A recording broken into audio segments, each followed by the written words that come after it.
Here's a quick overview of version 9. Technically, it is 2839.6 that I have. Comes with Atari Easter eggs, which we'll talk about momentarily. So it goes with a navigation-first approach in the UI design. The map is pretty much always on the screen. So you can have your audio source in a small view, minimal view, a medium view, or a large view. We still have our car controls. This is a new screen here where it summarizes what Tesla thinks are the most commonly used options. And they've got rid of the two tabs. Previously in prior versions, you'd have two tabs up here. Now it's all within the one screen. Pretty much similar to what it was. Suspension's exactly the same. Believe the lights are as well. Driving, I think laid out a little bit differently perhaps. I can't recall exactly, but similar. Autopilot, they've put the auto lane change built into auto steer now, so there's no additional option for it, but otherwise the same. Vehicle is definitely a little differently displayed. Display is the same. Trip meter is the same.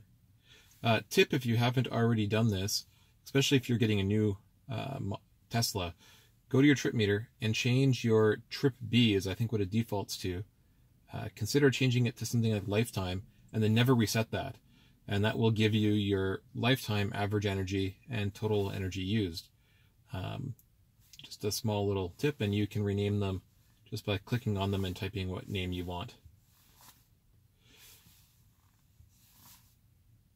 Navigation, I think, is fairly similar, except I believe they added use HOV lanes, and they've redesigned the options, or it was in a different spot before. Pin to drive came out in a just recently released update, similar with cabin overheat protection. That's a few updates ago. And service is straightforward.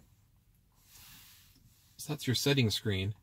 Again, music is here, or if you click it, it'll turn it off, giving you the full screen navigation. It is really quick, so I'm on an AP1 car. It used to be a little bit slow doing any sort of zooming, and while it's still a little bit slow gathering data, it's not, the UI itself is responding instantly, which is pretty awesome. And if we turn back to just straight navigate or map view rather than satellite view, we might find that it redraws quicker a little bit. Yeah, so anyway, very responsive. All right, so moving on from maps, excuse me, we have our new launcher. Previously, it was up at the top. Now it's down here. Haven't turned calendar access on my phone.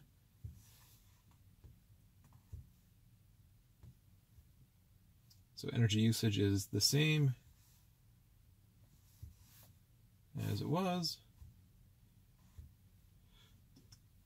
So it's working in this world of the bottom half is kind of what you would have seen in your half screen view before. Top half is always maps predominantly. Here you can scroll up to, sorry, that went into the address bar, but I can scroll up and make it a full screen view, or as near a full screen as it'll let me. Still, you get to see just on the very edges the map come through. Backup camera.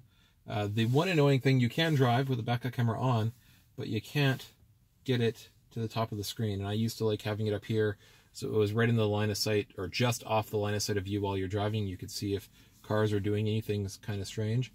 I still appreciate being able to have it on when I drive, but I wish it could be moved up top, and hopefully Tesla will hear that, because I think other people will think the same way and allow an option for that to get to the top.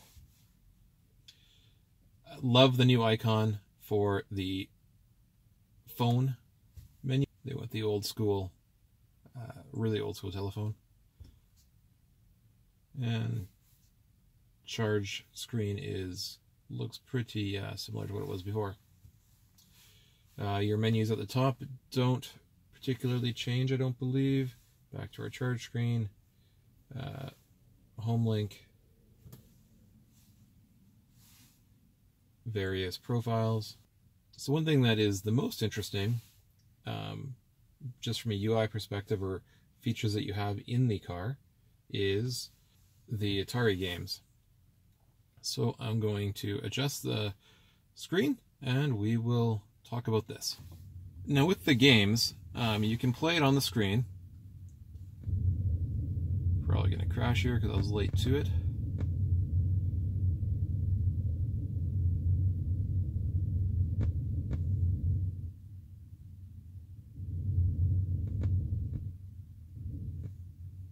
It's not the best UI, but anyway, can play it on the screen. Asteroids.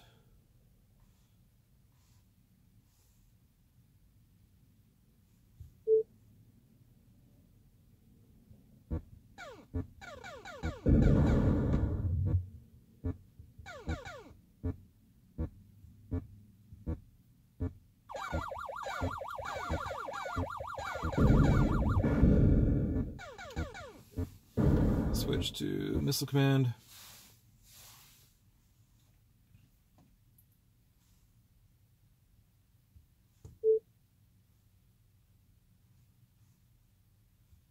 Find this one quite annoying to play on the screen. Or to play period, I should say. Ooh, got one. And lastly, centipede.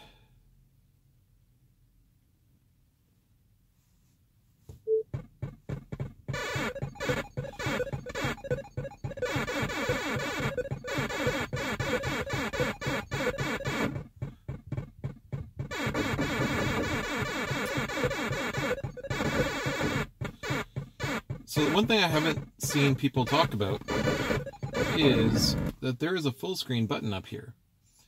And when you press it, it says triple tap to get out of full screen mode. There's no longer any buttons and it is taking up the full screen. But what I can do is turn the steering wheel and press scroll buttons, and I'm now playing the game with the steering wheel. And this is pretty awesome. I've only tried it so far with Lunar Lander here. See how I can do. This will be fantastic when Pole Position or a similar racing game is released.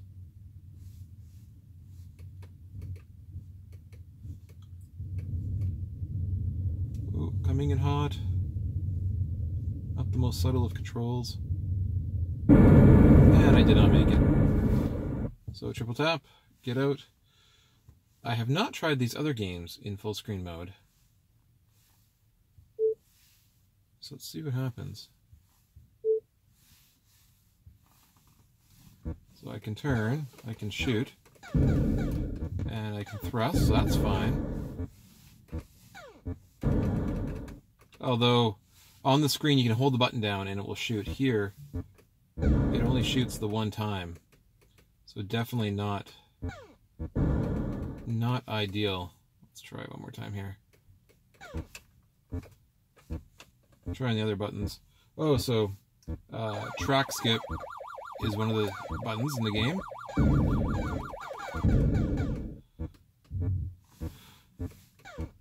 But yeah, as far as auto shooting, which I believe, maybe I'm wrong. Oh no, it's the same, but it's just easier to press on screen than it is to physically move the scroll wheel button. So that's asteroids on the screen, or on the steering wheel. Missile command.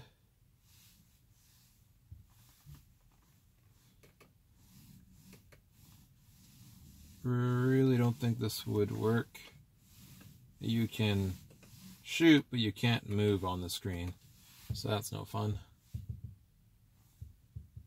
It's too bad they don't make it touchscreen where you can just tap where you want it to go.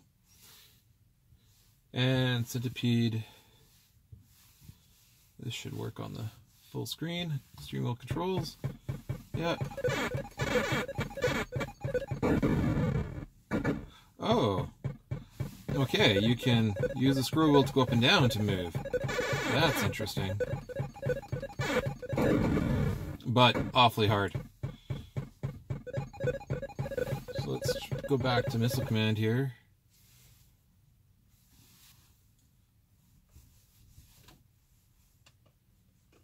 No, still 0 controls with the touchscreen.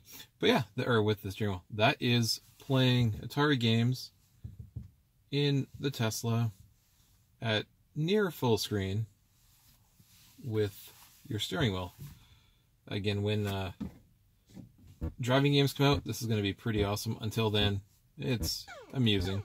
The lunar lander works pretty well. The rest, maybe not.